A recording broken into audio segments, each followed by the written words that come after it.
Hey everyone, I want to jump right into this third part on peace with this statement. When wisdom, courage, and acceptance are working together in your life, there will be peace. In part one on peace, we talked about the fact that we all have peace, but we are doing certain things that's leaking our peace.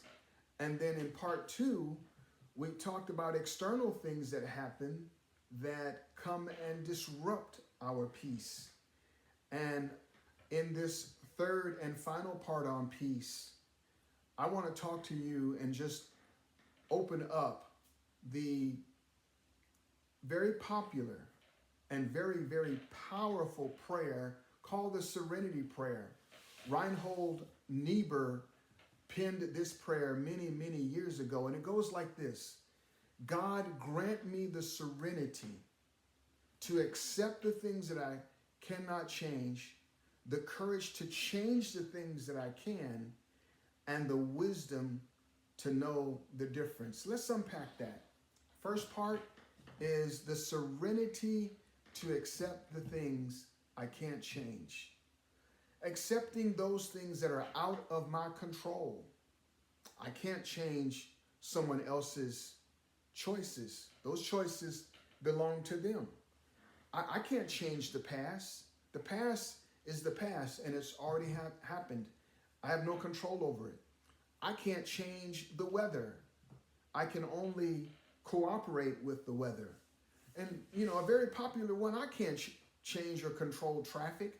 Traffic is by nature often chaotic. I can't change it. Accepting those things that I cannot change.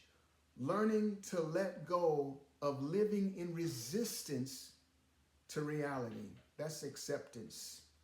And then the courage to change the things that I can. Taking action where I can.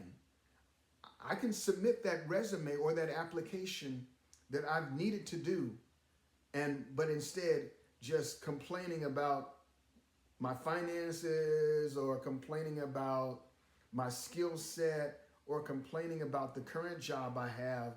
I can take action, courage to change those things that I can, and submit that application. I can pick up the phone and make that conversation or have that conversation that I've needed to for quite some time. The courage to take action. I can set boundaries where things have been difficult or uncomfortable with interaction with others. I can set boundaries. The courage to change those things that I can. And then thirdly, the wisdom to know the difference between the two.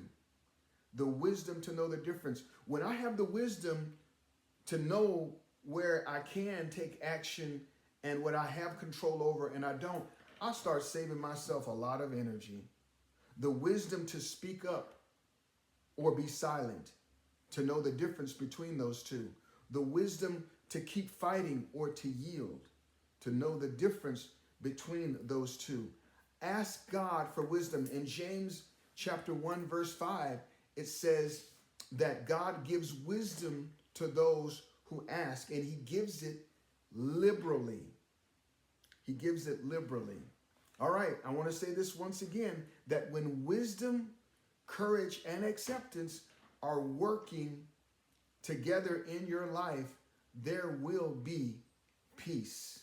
I want to encourage you to adapt this prayer, the serenity prayer. God, grant me the serenity to accept the things I cannot change, the courage to change the things that I can, and the wisdom to know the difference. I'm Stanley Nelson, spiritual development and high performance coach, and I want to thank you for taking a few moments to join me today. And until next time, I want to encourage you. Stay aligned, stay encouraged, and most importantly, stay connected to God, because that truly is the only way to live. Be blessed, family.